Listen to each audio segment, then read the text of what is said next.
Hello friends, ओम श्री गणेशाय नमः। जय श्री कृष्णा। आप सभी का स्वागत है आपके अपने यूट्यूब चैनल पर। फ्रेंड्स, आज हम आपको इस वीडियो में बताने जा रहे हैं ज्येष्ठ शुक्ल पक्ष की निर्जला एकादशी व्रत की पौराणिक व्रत कथा, शुभ मुहूर्त, पूजा विधि, व्रत के नियम, निर्जला एकादशी के दिन क्या दान करना चाहिए और निर्जला एकादशी व्रत का पारण किस प्रकार करना चाहिए और निर्जला एकादशी के दिन किए जाने वाले उपायों के बारे में।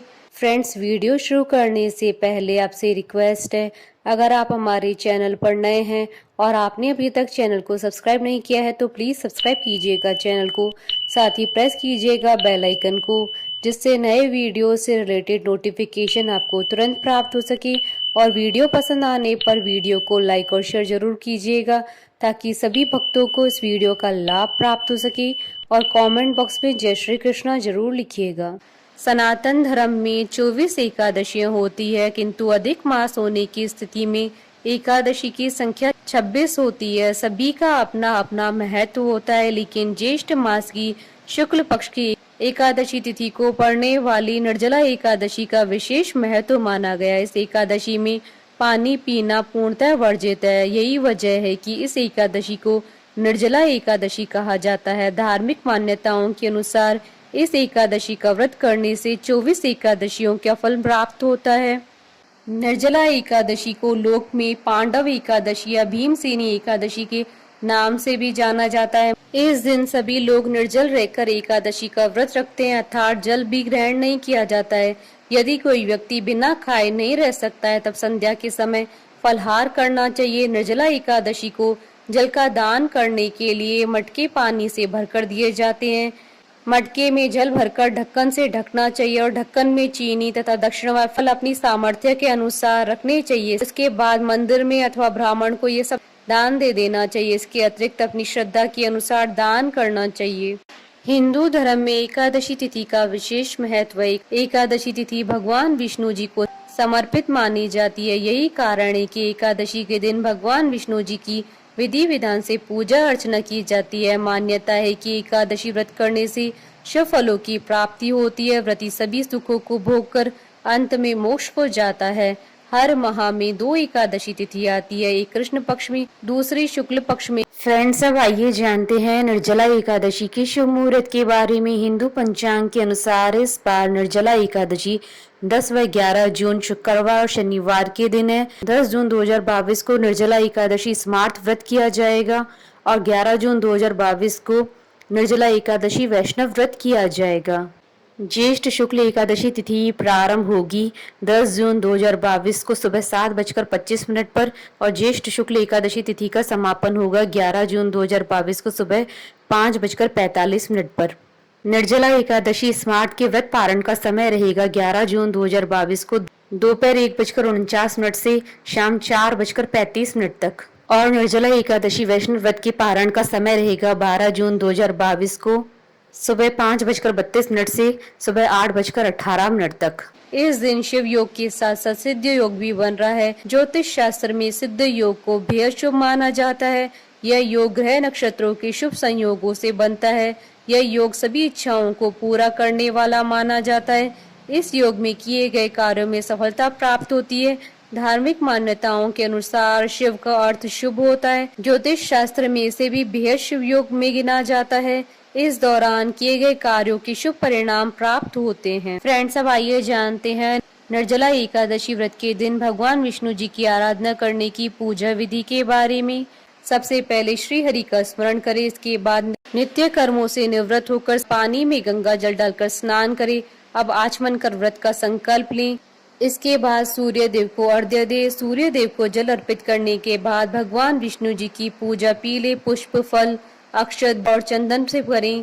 फिर ओम नमो भगवते वासुदेवाय मंत्र का जप करें। इसके बाद निर्जला एकादशी की कथा करके आरती करें। इस दिन निर्जला उपवास रखने का विधान है। रात्रि में भजन कीर्तन करें। द्वादशी के दिन शुद्ध होकर व्रत पारण मुहूर्त के समय ही व्रत खोले। सबसे पहले भगवान विष्णु जी को भोग लगाएं। भोग में कुछ मीठा जरूर शामिल करें। इसके बाद सबसे पहले भगवान का प्रसाद सबको बांटे। ब्राह्मणों और जरूरतमंदों को यथाशक्ति दान देकर स्वयं भी प्रसाद ग्रहण करें। ध्यान रहे कि इस दिन व्रत पारण के बाद ही आपको जल का सेवन करना है। फ्रेंड्स, अब आइए जानते हैं निर्जला एकादशी के दिन किए जाने वाले उपायों के बारे में।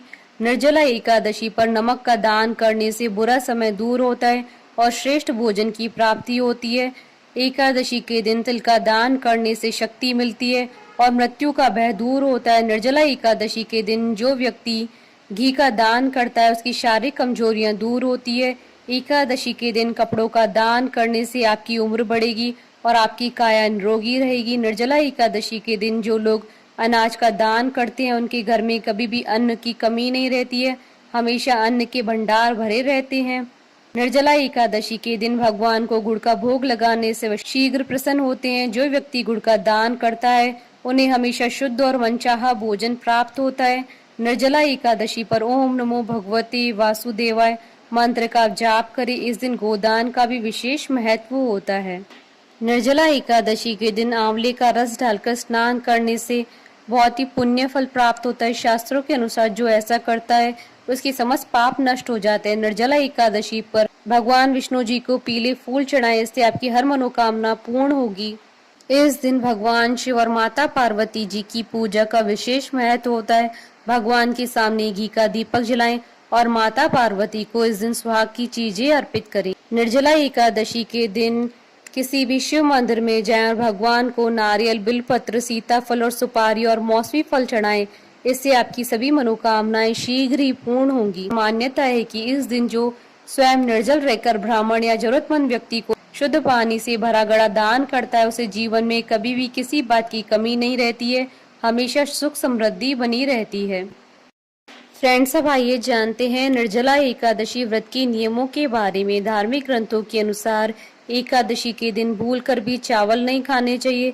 विष्णु पुराण के अनुसार एकादशी पर चावल खाने से पुण्य फल नष्ट हो जाते हैं। महर्षि वेद व्यास जी ने भीम को बताया था कि एकादशी का ये उपवास निर्जल रहकर करना चाहिए। इसमें न तो अन्न ग्रहण करते हैं न ही जल, केवल कुल्ला या आचमन करने के लिए मुख में जल डाल सकते हैं। इसके अलावा किसी भी तरह से जल व्यक्ति के मुंह में नहीं जाना चाहिए, अन्यथा व्रत भंग हो जाता है। निर्जला एकादशी का व्रत सूर्योदय से शुरू होकर अगले दिन सूर्योदय तक चलता है। पारण तक जल की एक बूंद भी गले के नीचे नहीं उतारी जाती। अगले दिन द्वादशी को सुबह में स्नान करके ब्राह्मणों को भोजन आदि कराएं। सामर्थ्य के अनुसार दान करके व्रत का पारण करें, इसके बाद ही आप जल ग्रहण कर सकते हैं। धार्मिक ग्रंथों के अनुसार निर्जला एकादशी के दिन भूल से भी मसूर दाल का सेवन नहीं करना चाहिए, क्योंकि मसूर की दाल को अशुद्ध माना जाता है। इसलिए व्रत के पारण में या जो व्यक्ति यह व्रत ना भी कर रहे हों उन्हें निर्जला एकादशी के दिन मसूर की दाल का सेवन नहीं करना चाहिए। ग्रंथों के अनुसार निर्जला एकादशी के दिन सेम का सेवन नहीं करना चाहिए। मान्यता है कि इस दिन सेम का सेवन करने से संतान को हानि होती है। इस दिन व्रती के परिवार के सभी सदस्यों को भी सेम नहीं खानी चाहिए। साथ ही व्रती को पारण के दिन भी इसका भूल से भी सेवन नहीं करना चाहिए। ग्रंथों के अनुसार निर्जला एकादशी के दिन लहसुन प्याज भी खाना वर्जित होता है। ग्रंथों के अनुसार निर्जला एकादशी के दिन व्रती या फिर उसके घर के सदस्यों को मीठा पान नहीं खाना चाहिए। इसका कारण यह है कि भगवान विष्णु जी की पूजा में मीठा पान चढ़ाया जाता है, क्योंकि यह भगवान को अर्पित किया जाता है, इसलिए इस दिन मीठा पान खाना वर्जित होता है। फ्रेंड्स, अब आइए आरंभ करें निर्जला एकादशी व्रत की पौराणिक कथा। भीमसेन व्यास जी से कहने लगी कि हे पितामह, भ्राता युधिष्ठिर, माता कुंती, द्रौपदी, अर्जुन, नकुल और सहदेव आदि सब एकादशियों का व्रत करने को कहते हैं, परंतु महाराज मैं उनसे कहता हूँ कि भाई मैं भगवान की शक्ति पूजा आदि तो कर सकता हूँ, दान भी दे सकता हूँ, परंतु भोजन के बिना नहीं रह सकता। इस पर व्यास जी कहने लगे कि हे भीमसेन, यदि तुम नरक को बुरा और स्वर्ग को अच्छा समझते हो तो प्रतिमास की दोनों एकादशियों को अन्न मत खाया करो। भीम कहने लगे कि हे पितामह, मैं तो पहले ही कह चुका हूँ, मैं भूख सहन नहीं कर सकता। यदि वर्ष भर में कोई एक ही व्रत हो तो मैं रख सकता हूँ, क्योंकि मेरे पेट में वक्र नाम वाली अग्नि है, सो मैं भोजन किए बिना नहीं रह सकता। भोजन करने से वह शांत रहती है, इसलिए पूरा उपवास तो क्या, एक समय भी बिना भोजन किए रहना कठिन है। अतः आप मुझे ऐसा कोई व्रत बताइए जो वर्ष भर में केवल एक बार ही करना पड़े और मुझे स्वर्ग की प्राप्ति हो जाए। श्री व्यास जी कहने लगे कि हे पुत्र, बड़े बड़े ऋषियों ने बहुत शास्त्र आदि बनाए जिनसे बिना धन के थोड़े से परिश्रम से ही स्वर्ग की प्राप्ति हो सकती है। इसी प्रकार शास्त्रों में दोनों पक्षों की एकादशी का व्रत मुक्ति के लिए रखा जाता है। व्यास जी के वचन सुनकर भीमसेन नरक में जाने के नाम से भयभीत हो गए और कांप कर कहने लगे कि अब मैं क्या करूं। मास में 2 व्रत तो मैं कर नहीं सकता, हाँ वर्ष में 1 व्रत करने का प्रयत्न अवश्य कर सकता हूँ। अतः वर्ष में 1 दिन व्रत करने से यदि मेरी मुक्ति हो जाए तो ऐसा कोई व्रत बताइए।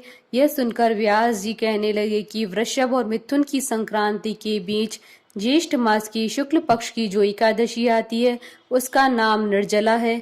तुम उस एकादशी का व्रत करो। इस एकादशी के व्रत में स्नान और आचमन के सिवा जल वर्जित है। आचमन में 6 मास से अधिक जल नहीं होना चाहिए, अन्यथा वह मद्यपान के सदृश हो जाता है।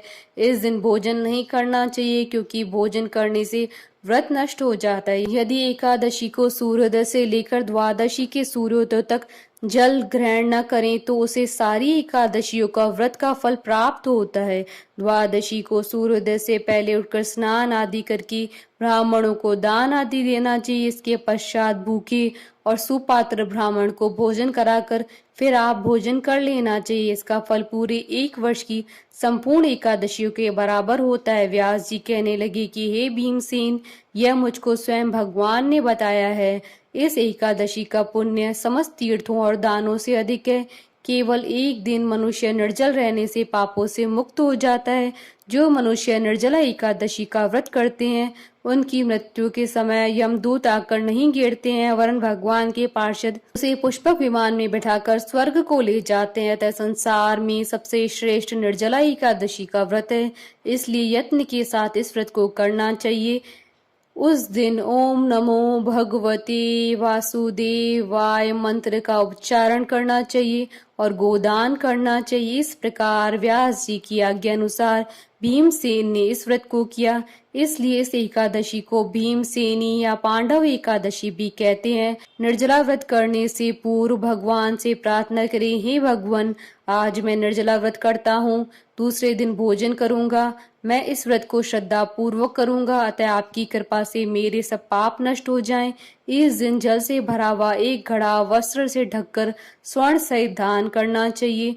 जो मनुष्य इस व्रत को करते हैं उनको करोड़ों पल सोने के दान का फल मिलता है, और जो इस दिन यज्ञ आदि करते हैं उनका फल तो वर्णन ही नहीं किया जा सकता। इस एकादशी के व्रत से मनुष्य विष्णु लोक को प्राप्त होता है। जो मनुष्य इस दिन अन्न खाते हैं वे चांडाल के समान होते हैं, वे अंत में नरक में जाते हैं। जिसने निर्जला एकादशी का व्रत किया वह चाहे ब्रह्म हत्यारा हो, मद्यपान करता हो, चोरी की हो या गुरु के साथ द्वेष किया हो, मगर इस व्रत के प्रभाव से स्वर्ग को जाता है।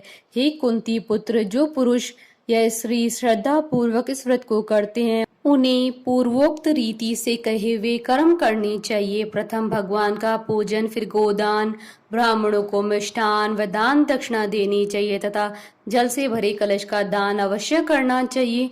निर्जला एकादशी के दिन अन्न, वस्त्र, उपाहन अर्थात जूती आदि का दान करना चाहिए। जो मनुष्य भक्ति पूर्वक इस कथा को पढ़ते हैं या सुनते हैं या सुनाते हैं उन्हें निश्चय ही स्वर्ग की प्राप्ति होती है। कथा सार, अपनी कमजोरियों को अपने गुरुजनों व परिवार के बड़ों से कदापि नहीं छुपाना चाहिए। उन पर विश्वास करते हुए भक्त को चाहिए कि वे अपना कष्ट उन्हें बताएं ताकि वे उसका कोई उचित उपाय कर सके। उपाय पर श्रद्धा और विश्वास पूर्वक अमल करना चाहिए। बोलिए भगवान विष्णु जी की जय, सनातन धर्म की जय।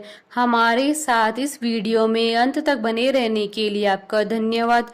ओम श्री गणेशाय नमः। जय श्री कृष्णा।